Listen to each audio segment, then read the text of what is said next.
নমস্কার, news prime নিউজে সবাইকে স্বাগত। আমি রয়েছি আপনাদের সাথে মীনাক্ষী। চোখ রাখছি খবরে। দীর্ঘ 40 দিনের সংঘাতের পর অবশেষে কূটনৈতিক তৎপরতায় সাময়িক স্বস্তির পথে হাঁটল যুক্তরাষ্ট্র ও ইরান। 2 সপ্তাহের যুদ্ধবিরতিতে সম্মত হওয়ার এই সিদ্ধান্ত আন্তর্জাতিক অঙ্গনে নতুন করে শান্তির আশা জাগিয়েছে, যদি পরিস্থিতির ভবিষ্যৎ স্থিতিশীলতা নিয়ে এখনো রয়ে গেছে অনিশ্চয়তা। দীর্ঘ 40 দিনের টানটান উত্তেজনা ও সংঘাতের পর অবশেষে স্বস্তির বার্তা এলো আন্তর্জাতিক অঙ্গনে। যুক্তরাষ্ট্র ও ইরান 2 সপ্তাহের জন্য যুদ্ধবিরতিতে সম্মত হয়েছে, যা মধ্যপ্রাচ্যে সাময়িক হলেও আশা জাগিয়েছে স্থিতিশীলতার। মার্কিন প্রেসিডেন্ট ডোনাল্ড ট্রাম্প জানিয়েছেন, পাকিস্তানের প্রধানমন্ত্রী শাহবাজ শরীফ এবং দেশটির সেনা প্রধানের অনুরোধের প্রেক্ষিতে নেওয়া হয়েছে এই গুরুত্বপূর্ণ সিদ্ধান্ত। এটিকে একটি তাৎপর্যপূর্ণ অগ্রগতি হিসেবে দেখা হচ্ছে কূটনৈতিক মহলে। যুদ্ধবিরতির আগে পরিস্থিতি ছিল অত্যন্ত উত্তপ্ত, বিশেষ করে স্ট্রেট টু হরমাজ ঘিরে চরমে পৌঁছায় উত্তেজনা। এই প্রণালী দিয়ে আন্তর্জাতিক তেল ও গ্যাস পরিবহনের একটি বড় অংশ সম্পূর্ণ হয়। প্রেক্ষিতে জাহাজ চলাচলে বিঘ্ন ঘটলে কঠোর সামরিক পদক্ষেপ নেওয়া হবে এবং গুরুত্বপূর্ণ অবকাঠামো হামলা চালানো হতে পারে বলে ইরানকে কড়া ভাষায় সতর্ক করে ট্রাম্প।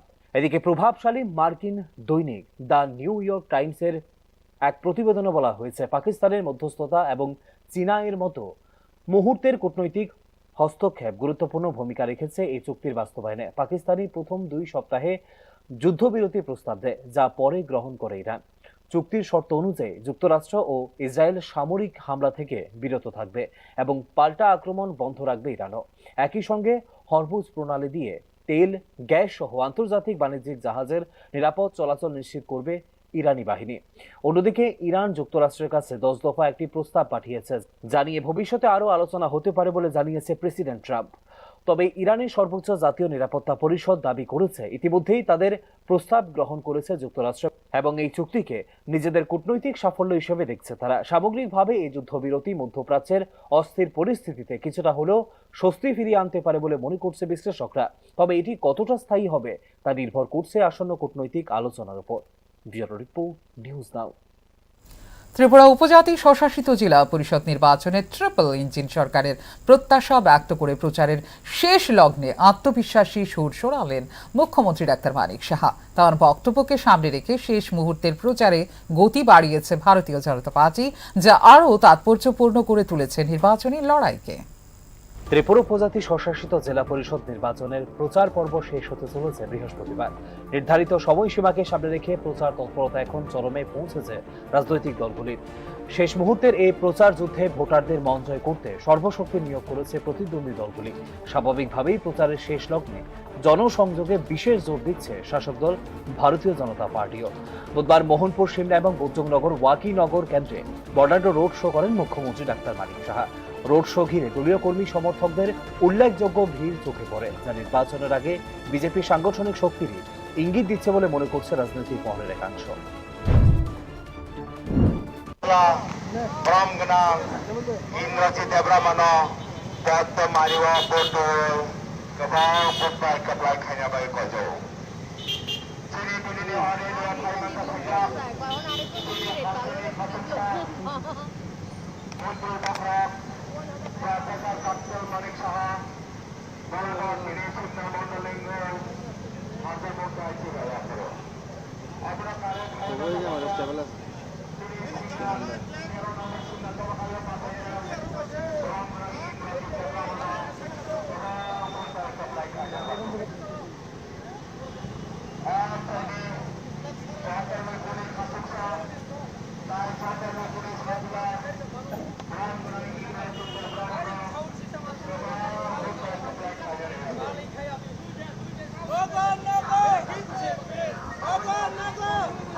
ডক্টর প্রফেসর মহোদয় তাই ভাই যাক ও তীব্র হাতে এবার এডিসি নির্বাচনে 28টি আসনের প্রতিটিতে প্রার্থী দিয়েছে বিজেপি, যা তাদের আগ্রাসী নির্বাচনী কৌশলের প্রতিফলন। উন্নয়নমূলক কাজ, কেন্দ্র ও রাজ্যের সমন্বিত নীতির ফলে পাহাড়ি এলাকায় জনসমর্থন ক্রমশ বাড়ছে। সেই ভিত্তিতে বিজেপি নেতৃত্বে টিটিএডিসিতে ট্রিপল ইঞ্জিন সরকার গঠন প্রায় নিশ্চিত বলে আশাবাদ ব্যক্ত করেন মুখ্যমন্ত্রী।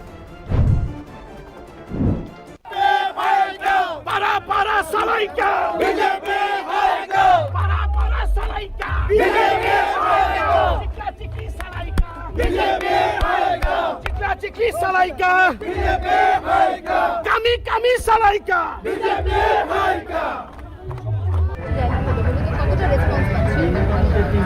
চারজনের তো কমপ্লিট হয়েছে।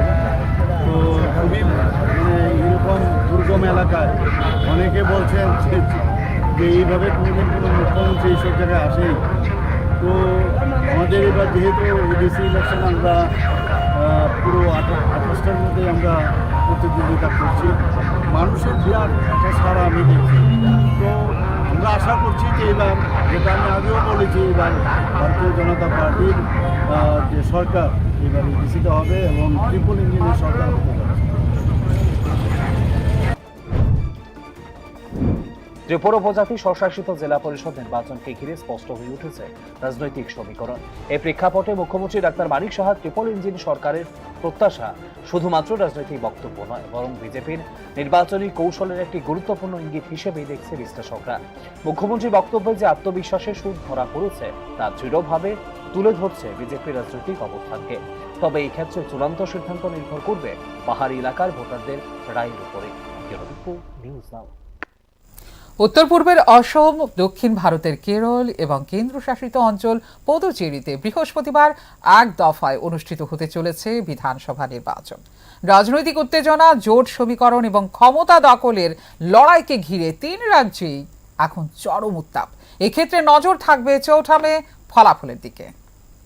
বৃহস্পতিবার অর্থাৎ 9 এপ্রিল এক দফায় বিধানসভা নির্বাচনের ভোট গ্রহণ অনুষ্ঠিত হতে চলেছে উত্তর পূর্বের অসম, দক্ষিণ ভারতের কেরল এবং কেন্দ্রশাসিত অঞ্চল পুদুচেরিতে। নির্বাচনকে ঘিরে ইতিমধ্যে তিন রাজ্যের চরমে রাজনৈতিক পরিস্থিতি। শান্তিপূর্ণ ও সুষ্ঠু ভোট গ্রহণ নিশ্চিত করতে কড়া নিরাপত্তা ব্যবস্থা গ্রহণ করা হয়েছে বলে দাবি করেছে ভারতীয় নির্বাচন কমিশন। এই তিন রাজ্যের বিধানসভা নির্বাচনের ভোট গণনা অনুষ্ঠিত হবে আগামী 4 মে। আসন সংখ্যার বিচারে অসমে রয়েছে 126টি, কেরলে 140টি এবং পুদুচেরিতে 30টি আসন। কেরলের প্রধান লড়াই হচ্ছে কংগ্রেস নেতৃত্বাধীন ইউনাইটেড ডেমোক্রেটিক ফ্রন্ট বা ইউডিএফ এর এবং ক্ষমতাসীন বাম গণতান্ত্রিক ফ্রন্ট বা এলডিএফ এর মধ্যে। উল্লেখযোগ্যভাবে গত এক দশক ধরে রাজ্যের মুখ্যমন্ত্রীর দায়িত্বে রয়েছে সিপিআইএম নেতা পিনারাই বিজয়ন। অসমে ক্ষমতাসীন বিজেপি অসম গণ পরিষদ জোটের বিরুদ্ধে শক্তিশালী বিরোধী মহাজোট গঠন করেছে কংগ্রেস। এই জোটে বাম দলগুলির পাশাপাশি ঝাড়খণ্ড মুক্তি মোর্চা, Asom Jatiya Parishad, all party hill leaders conference এবং রাইজর দল সহ সামিল হয়েছে একাধিক আঞ্চলিক শক্তি। অন্যদিকে 23টি আসনে পৃথকভাবে প্রতিদ্বন্দ্বিতা করছে তৃণমূল কংগ্রেস। পুদুচেরিতে ক্ষমতায় রয়েছে এনআর কংগ্রেস বিজেপি এআইএডিএমকে জোট, যার নেতৃত্বে আছেন মুখ্যমন্ত্রী এন রঙ্গস্বামী। তাদের বিরুদ্ধে লড়ছে কংগ্রেস ডিএমকে জোট। প্রার্থী সংখ্যার নিরিখে কেরলে 890 জন, অসমে 722 জন এবং পুদুচেরিতে 294 জন প্রার্থী রয়েছে নির্বাচনী ময়দানে। এখন নজর থাকবে 4 মের ফলাফলের দিকে, যা নির্ধারণ করবে তিন রাজ্যে আগামী দিনের রাজনৈতিক দিশা। ব্যুরো রিপোর্ট, নিউজ নাও।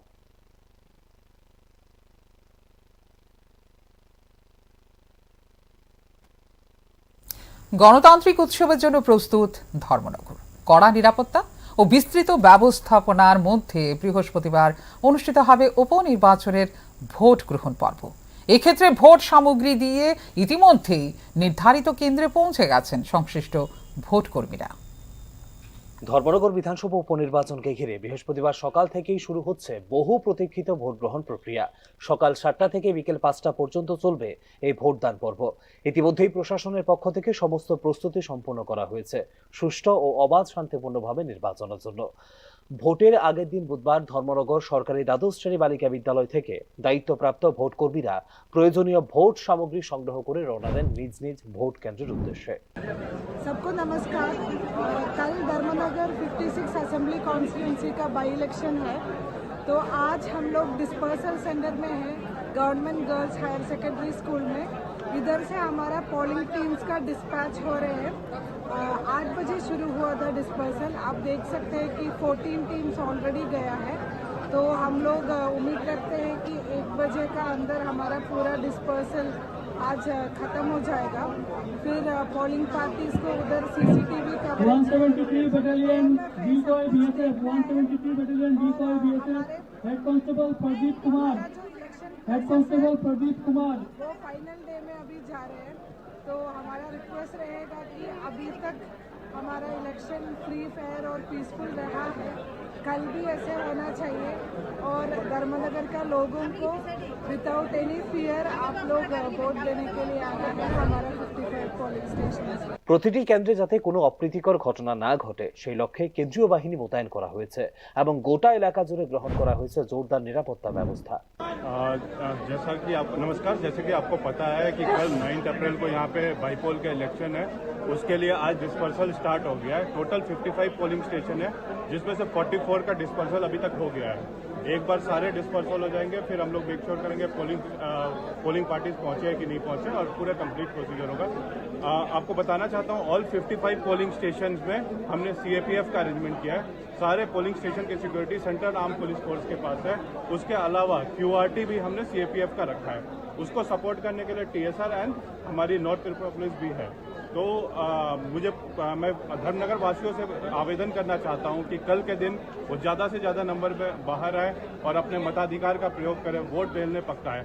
सब कुछ यहाँ पे peaceful, secure, safe, secure environment है, आप वोट देने पक्का है। Thank you.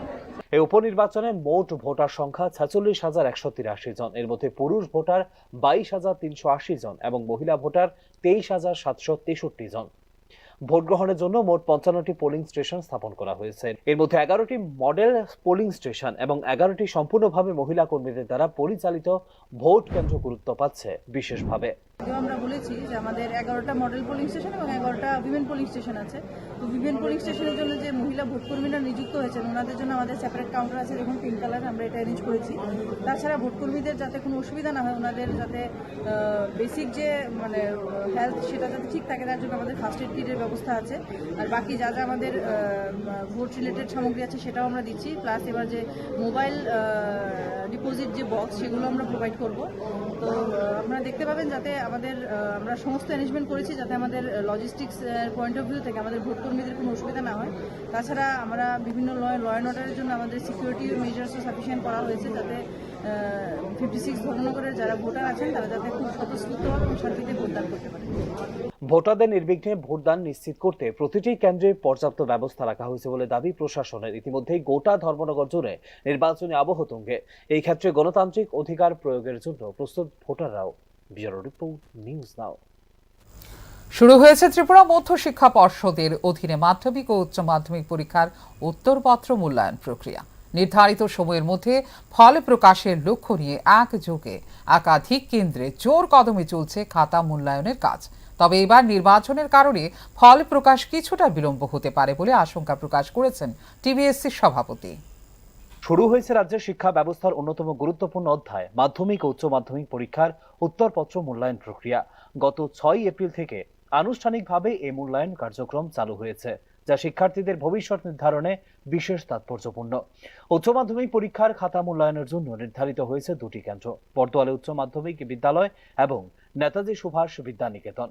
অন্যদিকে মাধ্যমিক পরীক্ষার উত্তরপত্র মূল্যায়ন চলছে 4টি কেন্দ্রে, বাণী বিদ্যাপীঠ, বিজয় কুমার উচ্চ মাধ্যমিক বালিকা বিদ্যালয়, বোজ্জং উচ্চ মাধ্যমিক বালিকা বিদ্যালয় এবং কামিনী কুমার উচ্চ মাধ্যমিক বিদ্যালয়ে। আপনারা খুব প্রাসঙ্গিক প্রশ্ন করেছেন। পরীক্ষা যখন শেষ হয়ে গেছে স্বাভাবিক উত্তরপত্র মূল্যায়ন তো শুরুই হবে। আমরা এই কাজটা শুরু করে দিয়েছি এপ্রিলের 6 তারিখ থেকে। 6 এপ্রিল থেকে উত্তরপত্র মূল্যায়নের কাজ চলছে এবং আমাদের দ্বাদশের মূল্যায়ন চলছে আগরতলা শহরের 2টো স্কুলে, আর মাধ্যমিকের মূল্যায়ন চলছে 4টে স্কুলে। দ্বাদশের মূল্যায়ন হচ্ছে বর্দোয়ালি হায়ার সেকেন্ডারি স্কুল আর Netaji Subhash higher secondary school. আর মাধ্যমিকের মূল্যায়ন হচ্ছে 4টে স্কুলে। একটা হলো Bani Vidyapith higher secondary school girls HS school, Bijoy Kumar girls HS school, Bodhjung girls higher secondary school আর কামিনী কুমার হায়ার সেকেন্ডারি, এই 4টে স্কুলে। বুধবার বর্দোয়ালি উচ্চ মাধ্যমিক বিদ্যালয়ে মূল্যায়ন প্রক্রিয়া সরেজমিনে পরিদর্শন করেন ত্রিপুরা মধ্যশিক্ষা পর্ষদের সভাপতি ডক্টর ধনঞ্জয় গণ চৌধুরী। নির্ধারিত সময়সীমার মধ্যেই ফল প্রকাশের লক্ষ্যে পর্ষদ কাজ চালিয়ে যাচ্ছে। সবকিছু পরিকল্পনা অনুযায়ী অগ্রসর হলে নির্ধারিত সময়ে ফল প্রকাশ সম্ভব হবে। তবে কোনো কারণে বিলম্ব হলে আগামী 7ই মের মধ্যে ফল প্রকাশের উদ্যোগ নেওয়া হয়েছে বলে পরিদর্শন শেষে জানিয়েছেন তিনি। প্রথমে আমাদের খাতা ইভ্যালুয়েশন মানে মূল্যায়নের কাজ চলছে। আমরা তাদের অনুরোধ করেছি 20-22 তারিখের মধ্যে যেন এই কাজটা আমরা শেষ করতে পারি, সেভাবেই কাজটা চলছে। তো যথাসাধ্য আমরা চেষ্টা করছি বোর্ডের যারা আছি কাজটা যদি একটু আগে শেষ করতে পারি। গতবার মনে আছে যে বোর্ডের সৃষ্টির পর থেকে রেকর্ড পরিমাণ আগে রেজাল্ট আউট করেছিলাম 30শে এপ্রিল। এইবার কতগুলো বাস্তব কারণে আর বিশেষ করে বেশ কিছু এক্সামিনার খাতা যারা ইভ্যালুয়েশন কাজে নিযুক্ত আছেন এরা ইলেকশন ডিউটিতে পড়ে গেছেন। ইলেকশন ডিউটিতে যারা পড়েন এদের মকপল থেকে শুরু করে অন্ততপক্ষে 5 দিন আসতে পারেন না। এতে আমাদের রেজাল্ট আউট একটু দেরি হতে পারে। তবে চেষ্টা করছি কোনো অবস্থায় মে মাসের ফার্স্ট উইকের চেয়ে দেরি যেন না হয়, ফার্স্ট উইকের মধ্যে যেন আউট হয়। চেষ্টা চলছে। সময়টা গতবার 30শে এপ্রিল আউট হয়েছিল। সম্ভব হলে আমরা চেষ্টা করব ওই 30শে এপ্রিলের এই অ্যারাউন্ড 30th এপ্রিল যেন আউট করতে পারি। আর লেটেস্ট মানে দেরি যদি হয় by 7th of May out হবে। এই বৃহৎ মূল্যায়ন প্রক্রিয়ায় নিয়োজিত রয়েছেন প্রায় 2200 জন শিক্ষক শিক্ষিকা। দ্রুত ও নির্ভুলভাবে খাতা মূল্যায়ন সম্পূর্ণ করতে অব্যাহত রয়েছে তাদের সম্মিলিত প্রচেষ্টা। সমগ্র প্রক্রিয়াটি সুষ্ঠুভাবে সম্পূর্ণ করতে পর্ষদ সর্বোচ্চ গুরুত্ব দিচ্ছে, যাতে শিক্ষার্থীরা সময় মতো তাদের প্রাপ্য ফলাফল হাতে পায় বলে জানিয়েছেন ত্রিপুরা মধ্য শিক্ষা পর্ষদ। ব্যুরো রিপোর্ট, নিউজ নাও। বাড়ির উপর দিয়ে নেওয়া উচ্চ ক্ষমতা সম্পন্ন বিদ্যুৎ লাইনের সংস্পর্শে এসে গুরুতরভাবে বিদ্যুৎস্পৃষ্ট হয়েছেন গৃহস্থ। ঘটনা সোনামুড়ায়। আশঙ্কাজনক অবস্থায় হাসপাতালে ভর্তি করা হয়েছে তাঁকে। ঘটনাকে কেন্দ্র করে চাঞ্চল্য ছড়িয়েছে এলাকায়, যেখানে বিদ্যুৎ দপ্তরের ভূমিকা নিয়ে উঠছে প্রশ্ন। সোনামুড়া মহকুমার দুর্লভ নারায়ণ এলাকায় বুধবার সকালে এক মর্মান্তিক দুর্ঘটনার শিকার হন 54 বছর বয়সী কবির ইসলাম।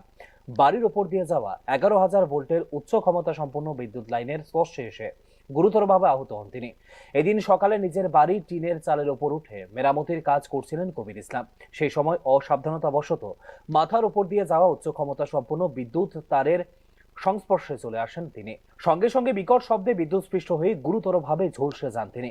আশঙ্কাজনক অবস্থায় তড়িঘড়ি করে মেলাঘর হাসপাতালে নিয়ে যাওয়া হয় তাকে।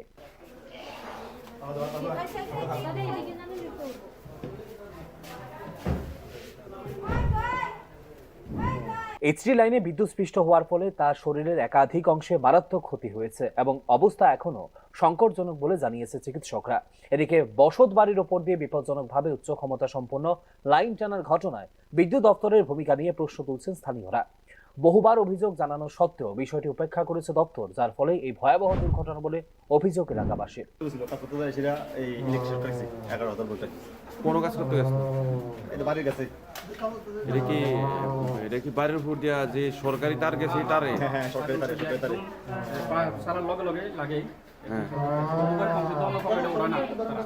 আপনার ইলেকট্রিক অফিসে কইছেন না এটা সরানোর জন্য? হ্যাঁ, কি চালের উপরে কাজ করতে গেছে? কোন জায়গায় এটা? কি নাম? হ্যাঁ, কি নাম? কবির ইসলাম। এটা কি তার কি শরীরে লাগছে না? না, এটা আমি দেখছি না, আমি ভিতরে ছিলাম, একটা আওয়াজ হয়েছে, তখন আমি বাড়িতে দেখি যে একটা চালের উপর পড়ে রয়েছে একদম পিঠে। এই প্রেক্ষাপটে প্রশ্ন উঠছে, এই ধরনের দুর্ঘটনা রোধে দায় কার? কেবলমাত্র ব্যক্তিগত অসাবধানতা নাকি অব্যবস্থাপনা ও তদারকির অভাব? প্রশ্ন উঠছে তা নিয়ে। বিশেষজ্ঞদের মতে বিদ্যুৎ পরিকাঠামোর নিয়মিত নিরীক্ষা, ঝুঁকিপূর্ণ লাইনের পুনর্বিন্যাস এবং সচেতনতা বৃদ্ধি সমান গুরুত্ব দেওয়া প্রয়োজন এই তিন দিকে। ঘটনার পর বাড়ছে ক্ষোভ এবং দ্রুত তদন্তের দাবি করছেন এলাকাবাসী। ব্যুরো রিপোর্ট, নিউজ নাও।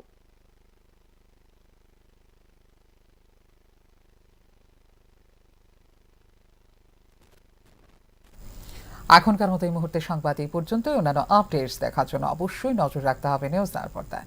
নমস্কার, শুভরাত্রি।